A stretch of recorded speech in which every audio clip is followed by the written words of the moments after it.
ఈ అక్రమ తవ్వకాలు జరిపి పెద్ద ఎత్తున అక్కడ సంపాదించారు అనేది కనిపిస్తూ ఉంది. సరే, ప్రభుత్వం కూడా సీరియస్గా విచారణ చేస్తుంది కదా, ఇంకా తేల్తాయి. ఇంకా ఇది ఎన్ని వేల కోట్ల వరకు వెళ్ళింది అనేది ముందు ముందు తెలిసే అవకాశం ఉంటుంది. కోటేశ్వరరావు గారు ఏం చెప్తారు సార్? అంటే పూర్తి స్థాయిలో యథేచ్ఛగా అక్రమ తవ్వకాలు జరిపారు, అక్కడ అసలు ఏ అనుమతులు లేకుండా కూడా నిబంధనలు ఉల్లంఘించి కొన్ని వేల టన్నుల ఇసుకని తరలించారనేది కనిపిస్తోంది. వేల కోట్ల రూపాయలు సంపాదించారు. ఏం చెప్తారు సార్ ఈ మొత్తం ఈ దందా గురించి? కానీ అంటే నిన్నటి వరకు లిక్కర్ స్కామ్ గురించి మాట్లాడడం, కానీ ఇప్పుడు ఇసుక దందా అనేది పెద్ద మొత్తంలో జరిగిందనేది కనిపిస్తూ ఉంది కదా. వైసీపీ హయాంలో ఇసుక మట్టి దందా గురించి మనం పదే పదే చెప్పుకోక్కర్లేదు, అందరికీ తెలిసినటువంటి ఒక వాస్తవం. ఆ రోజు అధికారంలో ఉన్నటువంటి వాళ్ళు అనుమతులతోనూ లేకపోతే పర్యావరణం ఇలాంటి వాటితో నిమిత్తం లేకుండా ఎక్కడ ఇసుక లభ్యమైతే అక్కడ చేశారు. ఒక బెంగళూరుకే కాదు, హైదరాబాద్ కూడా తరలించారు అనేటువంటిది బహిరంగ రహస్యం.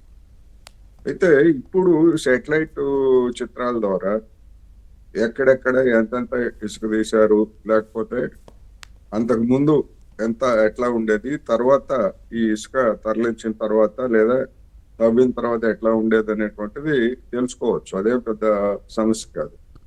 కానీ ఆ ఇసుకని ఎవరు తరలించారు, నిందితులు ఎవరు అనేటువంటిది ఏ విధంగా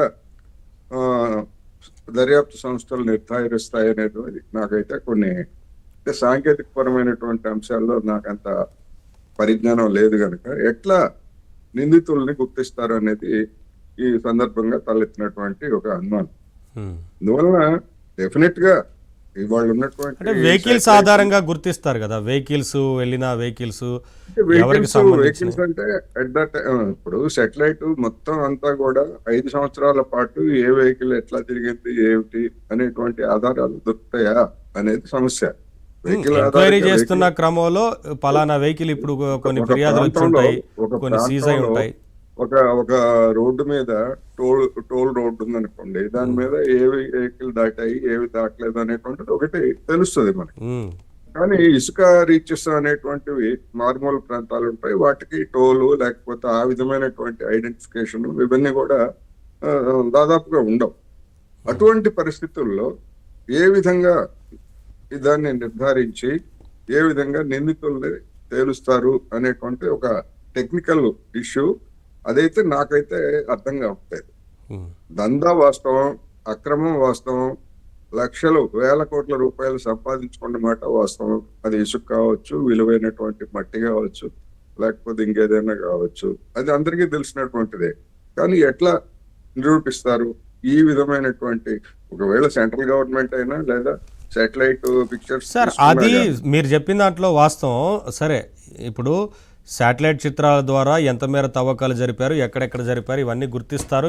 మీరు అన్నట్లుగా సాంకేతిక ఆధారాలు అనేది సేకరించడం, ఆ విషయం ఖచ్చితంగా చూస్తారు. ఎందుకంటే మీరు అన్నట్లుగా ఎన్ని లారీలు ఆ రోజున పనిచేశాయి, ఏ కంపెనీలకు సంబంధించిన లారీలు కొన్ని పనిచేశాయి, అంటే కొంతవరకు పర్మిషన్ తీసుకున్న తర్వాత అక్రమంగా తవ్వకాలు జరిపిన లారీలు కొన్ని ఉంటాయి, అంటే ఆ వెళ్ళిన తరలించినవి.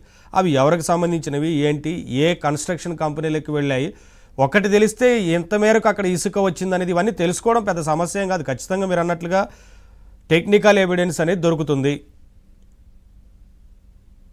అందుకనే చూడాలి. ఇప్పుడు టెక్నికల్ ఎవిడెన్స్ అంటే ఇసుక గురించి తెలుస్తుంది, టెక్నికల్ గా ఎంత తవ్వారు, ఎంత ఉండేది, ఎట్లా ఉండేది అనేటువంటిది అంతకు ముందు ఉన్నటువంటి ఎస్టిమేషన్స్ లేకపోతే ఆ కారణంగా అది తెలుస్తుంది. కానీ ఏ వెహికల్, ఆ వెహికల్ లో ఓనర్ ఎవరు, ఎట్లా తరలించారు ఏమిటనేటువంటిది ఎట్లా ఎస్టాబ్లిష్ చేస్తారు అనేది నాకున్నటువంటి సందేహం.